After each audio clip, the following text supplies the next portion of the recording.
Oke, bismillahirrahmanirrahim. Assalamualaikum warahmatullahi wabarakatuh. Selamat berjumpa kembali dalam kegiatan belajar melalui channel YouTube ini ya. Oke, terima kasih sekali kepada anak-anakku semua yang sudah mau melihat video ini. Video ini ditunjukkan untuk menambah pemahaman kalian mengenai mengenai materi khususnya untuk jenjang sekolah dasar. Oke, pada kesempatan kali ini apa? Saya akan kami akan menjelaskan untuk materi pembelajaran di tema 3 subtema 2 pembelajaran yang pertama untuk kelas 5. Untuk materi pokoknya yaitu iklan dan gangguan pencernaan. Nanti setelah pembelajaran pertama, video ini juga dilanjut untuk pembelajaran yang kedua. Oke, tanpa berbasa-basi, silahkan yang belum subscribe, silahkan untuk subscribe channel ini dulu, karena subscribe itu gratis ya. Jadi tidak ada kerugian ketika anak-anakku semua subscribe channel ini. Oke, untuk materi yang pertama pada kesempatan kali ini yaitu pembelajaran satu yang akan kita bahas adalah iklan dan gangguan pencernaan. Oke, untuk iklan yang harus kalian pahami pada pembelajaran kali ini, iklan itu adalah iklan di medianya ya. Iklan menurut medianya. Kemarin kita sudah belajar tentang pengertian iklan dan lain ciri-ciri iklan dan sebagainya. Nah, yang pada kesempatan kali ini kami ingin membahas kepada anak-anakku semua tentang iklan media berdasarkan medianya. Iklan berdasarkan medianya itu ada iklan di media cetak dan iklan di media elektronik. Apa bedanya iklan di media cetak dan elektronik? Jelas sangat berbeda ya. Iklan media cetak itu adalah iklan yang dimuat di surat-surat kabar seperti koran, majalah, tabloid, dan lain sebagainya. Untuk iklan di media elektronik berarti iklannya itu dimuat di radio, televisi, ataupun internet. Masing-masing media iklan ini memiliki kelebihan masing-masing. Contohnya, iklan di media cetak biayanya lebih murah dibandingkan iklan di media elektronik seperti itu. Iklan di media elektronik juga memiliki, contohnya ada radio, televisi, dan internet itu masing-masing dari ketiganya itu memiliki karakteristik yang berbeda-beda. Contoh, iklan di radio itu bersifat audio. Iklannya itu hanya dapat kita dengarkan saja. Iklan di televisi bersifat audiovisual. Artinya iklan itu bisa kita lihat, bisa kita dengar. Kalau iklan di internet itu bersifat lebih interaktif seperti itu. Itulah dua jenis iklan berdasarkan medianya ya. Jadi ada iklan media cetak dan iklan media elektronik. Kelebihan-kelebihannya juga tadi sudah kami jelaskan ya, masing-masing iklan tersebut. Oke, untuk selanjutnya kita akan bahas tentang gangguan pencernaan pada manusia. Untuk gangguan pencernaan pada manusia, pada video yang lalu kami telah menjelaskan tentang organ-organ pencernaan pada manusia. Pada kesempatan kali ini kami ingin menjelaskan tentang gangguan pencernaan pada manusia. Jadi apa saja penyakit-penyakit atau gangguan atau masalah yang ada pada pencernaan manusia yang biasanya kita temui dalam kehidupan sehari-hari. Oke, untuk alat gangguan pada alat pencernaan manusia yang pertama adalah diare. Diare atau bahasa kitanya itu mencret ya. Diare itu adalah salah satu penyakit gangguan pencernaan. Diare biasanya di sini yang ditandai dengan buang air besarnya lebih sering dari biasanya. Misal untuk orang sehat itu biasanya satu hari itu buang air besar satu kali. Tetapi ketika terkena diare itu bisa lebih dari 3 kali dalam sehari. Dan untuk ciri-ciri yang lain selain BAB-nya apa frekuensinya lebih banyak, juga untuk tekstur tekstur feses atau kotoran yang kita keluarkan itu berwujud encer bahkan bisa cair seperti itu. Itu adalah ciri-ciri diare. Jadi diare itu memiliki ciri-ciri BAB-nya lebih dari 3 kali dan feses atau kotoran yang dikeluarkan ketika BAB itu encer. Untuk diare bisa diakibatkan oleh beberapa hal. Yang pertama adalah makanan yang terkontaminasi bakteri. Jadi makanan yang terkontaminasi bakteri, kuman-kuman itu dapat menyebabkan diare. Makanan yang sudah layu atau busuk itu juga dapat menyebabkan diare.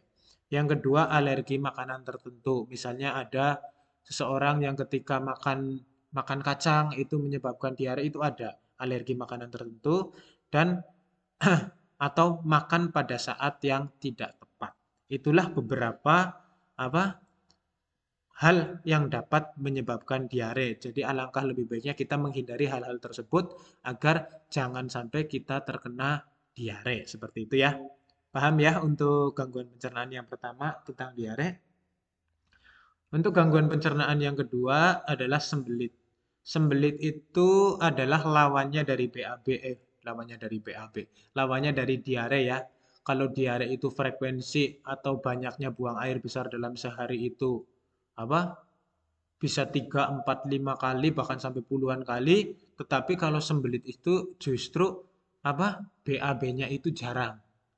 Misalnya ya untuk nama lain sembelit itu sulit buang air besar ya. Misalnya bisa di apa dalam 1 minggu itu BAB misal hanya 2 atau 1 kali bahkan itu sudah termasuk sembelit. Kita susah buang air besar itu harus segera diatasi. Sembelit ini bisa disebabkan oleh menurunnya pergerakan usus. Misal dalam seminggu BAB-nya kurang dari 3 kali. Terus ketika BAB itu apa BAB-nya keras, terjadi apa mengejannya itu keras. Artinya kita BAB tetapi tidak keluar-keluar fesesnya seperti itu. Sulit untuk BAB itu namanya adalah sembelit. Bagaimana cara menanggulangi penyakit sembelit? Yang pertama adalah penanggulangannya dengan makan makanan yang berserat. Contohnya buah-buahan, sayur-sayuran yang banyak mengandung serat sehingga apa BAB kita dapat lancar kembali, tidak terjadi sembelit. Selain makan makanan berserat, kita juga bisa memperbanyak minum air putih. Dengan minum air putih, cairannya akan di dalam tubuh banyak dan dimaksudkan agar fesesnya itu lebih lunak sehingga tidak terjadi sembelit. Dan yang terakhir adalah rajin berolahraga. Itulah penyakit gangguan pencernaan yang kedua tentang sembelit. Sembelit itu adalah sulit untuk buang air besar. Misalnya tadi hanya seminggu hanya 3 kali atau 2 kali atau 1 kali. Terus cara penanggulangannya bisa dengan makan makanan yang berserat, perbanyak minum air putih, dan rajin untuk berolahraga. Oke, itu untuk yang kedua. Untuk masalah yang ketiga, masalah pencernaan yang ketiga adalah wasir atau hemoroid. Wasir atau hemoroid ini adalah pembengkakan pembuluh vena di dalam saluran anus atau rektum ya. Jadi di dalam saluran pembuangan feses atau pembuangan kotoran untuk BAB itu ada terjadi pembengkakan pembuluh vena sehingga apa kotoran yang mau keluar itu terhalangi oleh pembengkakan di dalam pembuluh vena tersebut. Nah, biasanya penyakit seperti ini itu terjadi pada orang yang berusia lebih dari 50 tahun. Kebanyakan, tetapi tidak memungkinkan terjadi pada anak-anak ataupun remaja itu bisa saja terjadi. Tetapi kebanyakan terjadi pada orang yang umurnya 50 tahun ke atas. Untuk gejalanya pada pembengkakan pembuluh vena ini terjadi karena membengkak di sekitar anus atau rektum, maka akan terjadi nyeri. Akan terjadi nyeri pegal pada sekitar anus dan gatal ya.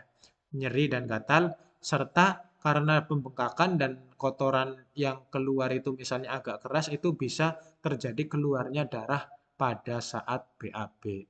Terjadi pergesekan antara kotoran yang keluar dengan pembengkakan pembuluh vena sehingga ketika BAB itu disertai dengan darah seperti itu.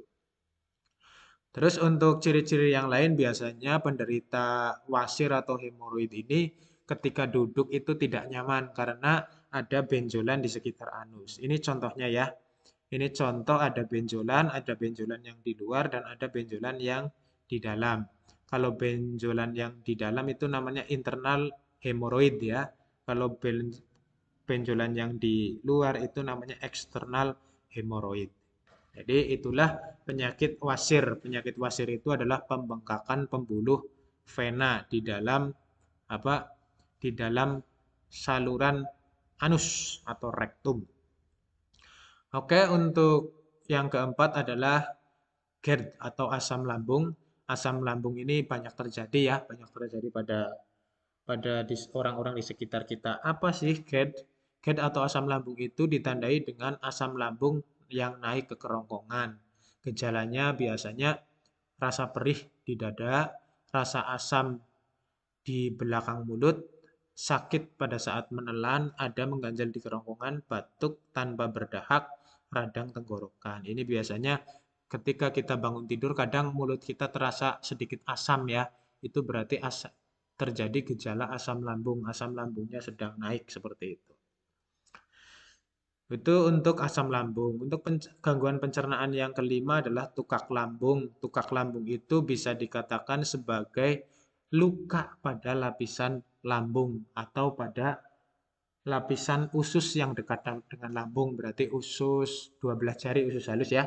Usus halus yang dekat dengan lambung itu terluka ataupun dinding-dinding lambungnya terluka. Penyebabnya bisa infeksi bakteri Helicobacter pylori, bisa karena pengkonsumsi obat peredam nyeri secara berlebihan sehingga menimbulkan luka pada lambung, maka terjadi yang namanya tukak lambung. Gejala yang ditimbulkan pada penyakit tukak lambung ini adalah gejalanya nyeri pada ulu hati atau bahasa Jawa nyeri pada tuntung ati nggih.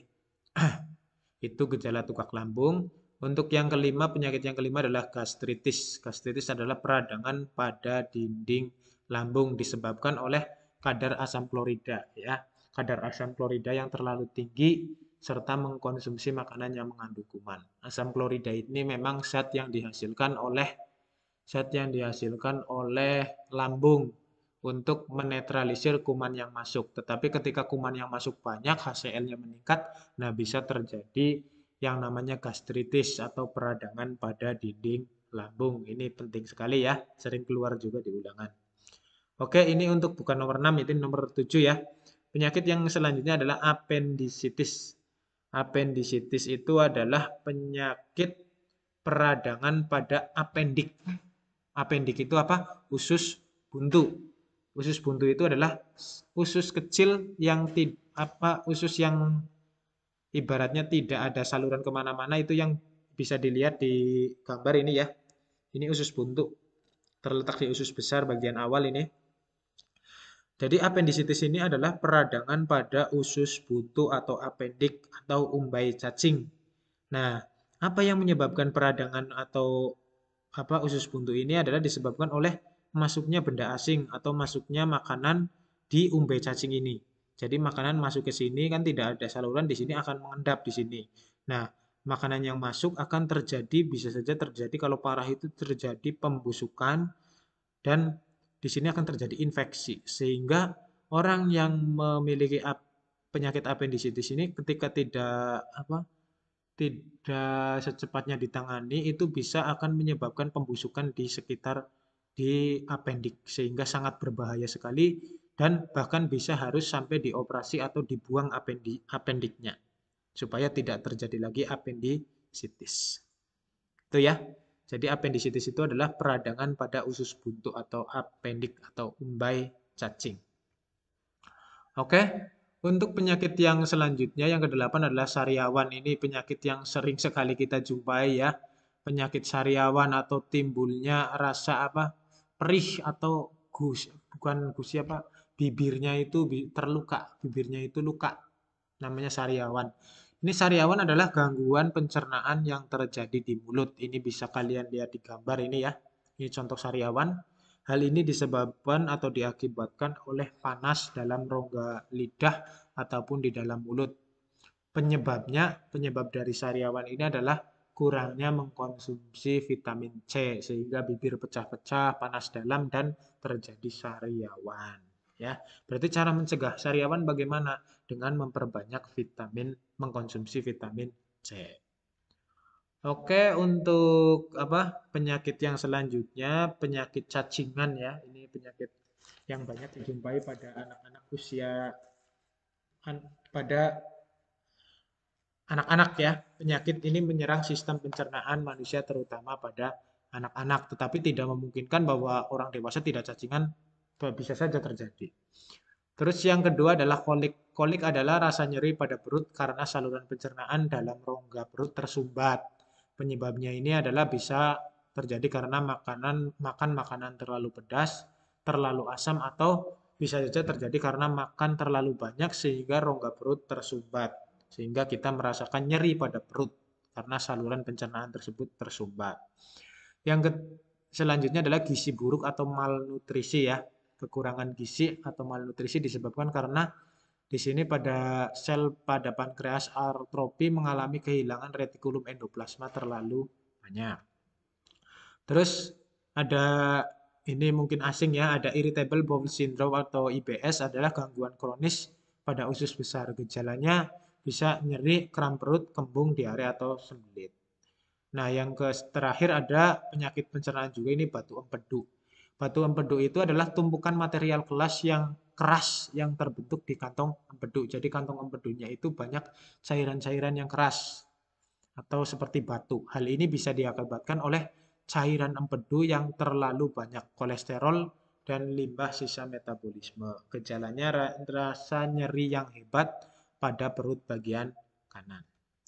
Oke, itu yang dapat Pak Guru jelaskan yang saya jelaskan pada pembelajaran yang pertama. Kita lanjut ke tema 3, subtema yang kedua ya, masih pembelajaran yang kedua. Nanti kita akan belajar tentang properti tari. Untuk bahasa Indonesianya juga kita masih tentang iklan, bahasa-bahasa iklan. Dan apa? Untuk IPA-nya kita akan mempelajari tentang salah satu penyakit pencernaan yang sering sekali terjadi, yaitu tentang diare. Oke, untuk yang pertama, untuk pembelajaran yang kedua ini, kita akan belajar tentang penyakit diare. Diare itu ada beberapa macam ini. Pak Guru, saya mendefinisikan bahwa menurut beberapa sumber ini diare ada 4 macam. Diare itu tadi penyakit pencernaan yang BAB-nya terlalu sering dan wujudnya fesesnya encer. Diare ada beberapa macam. Yang pertama adalah diare akut, ditandai dengan diare yang berlangsung dalam kurang lebih 1 minggu ya, kurang dari 1 minggu. Itu diare akut. Kalau diare persisten itu adalah diare yang disebabkan oleh infeksi dan berlangsung kurang lebih selama 14 hari. Terus diare kronik adalah berlangsung lebih dari 14 hari yang disebabkan oleh virus. Terus yang terakhir adalah disentri, yaitu diare yang disertai dengan lendir, bukan lender itu ya, disertai dengan lendir dan disertai pula dengan darah. Itulah beberapa kelompok atau jenis-jenis penyakit diare, diare akut, diare persisten, diare kronik dan disentri. Oke, untuk penyebab penyakit diare ini juga ada bermacam-macam. Penyebab penyakit diare yang pertama adalah penggunaan obat-obatan yang salah. Jadi kita dalam mengkonsumsi obat itu jangan sembarangan ya, karena itu akan masuk di dalam pencernaan kita dan bisa mengakibatkan hal-hal yang tidak kita inginkan. Salah satunya adalah diare. Bahkan bisa penyakit-penyakit yang lebih parah lainnya. Sehingga kita dalam mengkonsumsi obat hendaknya untuk berkonsultasi dulu dengan dokter agar obat yang kita makan itu memang betul-betul obat yang cocok untuk kita. Yang kedua adalah faktor psikologis. Diare bisa disebabkan oleh faktor psikologis, contohnya stres, gelisah, dan terlalu banyak pikiran. Yang ketiga adalah alergi pada makanan. Yang keempat adalah kelainan pada proses penyerapan makanan di usus halus. Dan yang keenam adalah mengkonsumsi minuman beralkohol dan kopi secara berlebihan. Nah, bisa saja ini yang bisa ditambahi juga makan makanan terlalu pedas itu juga bisa menimbulkan diare. Itulah beberapa penyebab penyakit diare, yaitu penggunaan obat-obatan yang salah, faktor psikologis, alergi makanan, kelainan pada usus halus atau penyerapan makanan, dan konsumsi minuman beralkohol dan kopi secara berlebihan. Dan yang terakhir adalah diare itu bisa disebabkan oleh kekurangan vitamin B3. Vitamin B3 itu banyak terdapat pada buah-buahan ya. Yang kelima adalah masuknya logam berat. Yang selanjutnya adalah masuknya logam berat seperti CO, Zn, dan Z. Itu juga dapat menyebabkan penyakit diare. Apa saja gejala dan tanda-tanda diare? Nah, gejala dan tanda-tanda diare yang pertama adalah peningkatan frekuensi BAB. BAB-nya itu lebih sering dari biasanya. Pak Guru tadi sudah sampaikan misalnya BAB dalam sehari 3 sampai 5 kali bahkan 10 kali itu berarti kita terkena penyakit diare. Untuk yang kedua adalah peningkatan jumlah tinja atau feses. Jadi feses yang kita keluarkan pada saat BAB itu lebih banyak dari biasanya. Dan teksturnya itu cair atau encer. Terus yang gejala yang ketiga adalah rasa melilit pada perut ya. Terus yang keempat adalah kembung dan sering buang gas atau kentut ya, atau sering bersendawa juga itu bisa terjadi gejala penyakit diare. Terus muncul rasa mual dan ingin muntah. Pada bayi terlihat kulit memerah pada bokong bayi. Itu bisa merupakan gejala penyakit diare. Rasa lemas jika terlalu banyak mengeluarkan cairan atau dehidrasi. Keluar lendir dan darah. Itu salah satu diare disentri ya. Itulah tanda-tanda gejala diare. Nah, setelah kita mengetahui tanda-tandanya, bagaimana cara mengobati penyakit diare? Menurut World Health Organization atau WHO atau Organisasi Kesehatan Dunia itu mendefinisikan ada beberapa cara agar apa kita dalam ketika terkena penyakit diare itu dapat segera tertangani. Yang pertama adalah pemberian cairan ASI atau oralit. Untuk bayi itu bisa pemberian ASI, ASI air susu ibu, itu dapat mengobati penyakit diare. Dan untuk orang remaja atau dewasa itu bisa minum oralit ya. Oralit itu larutan gula garam kalau membuat sendiri. Terus yang kedua adalah pemberian nutrisi yang baik atau makanan yang bergizi. Yang ketiga pemberian obat-obatan, obat anti diare dari dokter. Yang keempat adalah pemberian seng atau zinc, zat besi. Yang kelima adalah perawatan lebih lanjut atau memeriksakan ke dokter. Nah, sebelum kita jangan sampai kita terkena diare, bagaimana cara mencegahnya? Inilah beberapa trik-trik untuk cara mencegah penyakit diare ya. Menurut beberapa sumber yang saya baca, yang pertama adalah selalu mencuci tangan sesudah dan sebelum sesudah dan sebelum BAB. Yang kedua adalah mengkonsumsi makanan yang sehat dan bersih ya, jangan sampai kita mengkonsumsi makanan kotor. Terus yang keempat adalah mengkonsumsi air yang benar-benar matang. Terus memisahkan makanan yang matang dan mentah, selalu memasak makanan yang masih segar, tidak menyimpan makanan terlalu lama di dalam kulkas, tidak menggunakan peralatan yang sama dengan penderita diare, terus membersihkan toilet dengan disinfektan setelah BAB agar kumannya hilang, terus istirahat yang cukup. Itulah beberapa trik atau cara mencegah penyakit diare ya. Oke, untuk yang selanjutnya kita akan masuk ke muatan pelajaran bahasa Indonesia yaitu masih tentang iklan.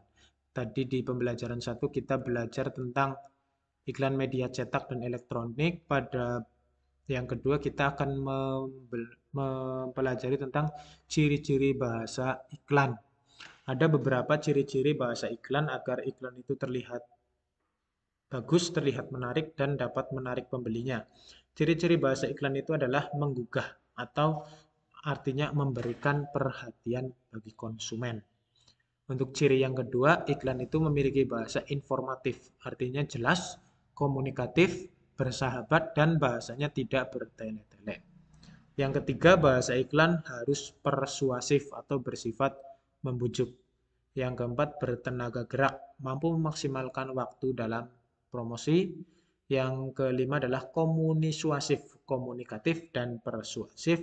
Yang kelima, yang selanjutnya adalah efektif. Kalimatnya mampu menonjolkan atribut, merek, atau entitas yang diiklankan. Di sini Pak Guru contohkan ada iklan teh pucuk segar free ya. Di sini ada kata yang sangat menarik, tetap nikmat manisnya untuk gaya hidup sehatmu.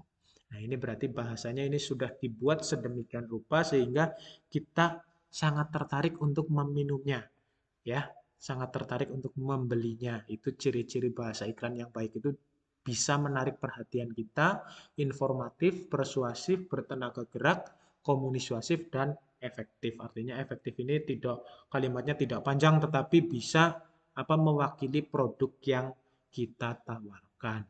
Itulah ciri-ciri bahasa iklan. Untuk selanjutnya, untuk muatan pelajaran SPDP, kita akan mempelajari ragam properti tari. Apa sih itu properti?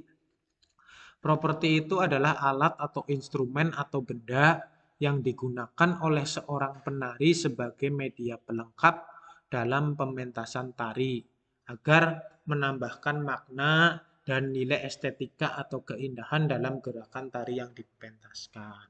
Di sini ada Pak Guru contohkan tari topeng yang ini propertinya apa saja? Ya pasti menggunakan topeng, menggunakan penutup kepala, ada menggunakan selendang. Jadi properti tari dalam setiap tari itu pasti ada. Cuman dalam setiap tari juga propertinya berbeda-beda antara satu dengan yang lain. Ada yang menggunakan properti sederhana, ada yang menggunakan properti yang kompleks atau beraneka macam. Jadi pada intinya properti tari itu adalah semua alat atau semua instrumen atau semua benda yang digunakan sebagai media pelengkap dalam pementasan tari untuk menambah makna dan keindahan pada pementasan tari. Paham ya? Itulah properti tari. Di Indonesia itu banyak sekali tari-tarian ya sehingga apa? Kita bisa mencontohkannya. Nah, ini ada tari piring ya. Tari piring ini propertinya apa coba? Pasti yang memakai piring seperti itu. Itu ciri yang membedakan dari tari-tarian yang lain. Adapun fungsi properti sendiri yang pertama adalah mendeskripsikan tema dari tarian yang disajikan atau dipentaskan. Yang kedua, memperjelas gerakan dan karakter penari. Dan yang ketiga adalah memperindah gerakan tarian. Itulah fungsi properti.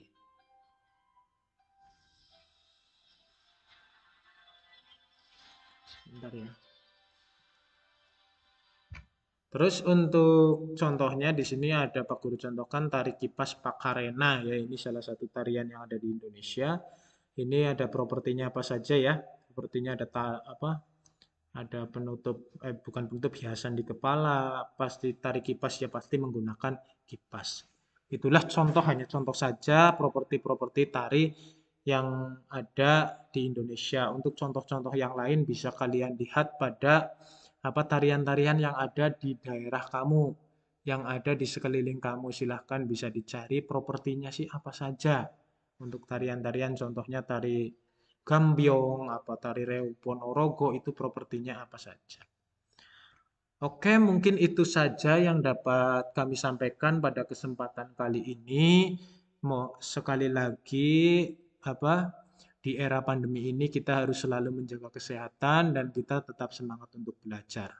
Mungkin itu yang dapat kami sampaikan pada kesempatan kali ini. Semoga apa yang kami sampaikan dapat menambah pemahaman, dapat menambah wawasan, dan dapat menggugah anak-anakku semua untuk belajar lebih giat. Oke, itu saja dari kami. Semoga bermanfaat dan mohon maaf jika dalam penyampaian ada sedikit kekeliruan. Bisa silahkan komentar saja di kolom komentar yang disediakan. Itu akan memberikan umpan balik atau refleksi pada kami dalam membuat video-video pembelajaran selanjutnya agar lebih bagus lagi. Terima kasih. Selamat belajar. Akhir kata, wassalamualaikum warahmatullahi wabarakatuh. Tetap semangat untuk belajar.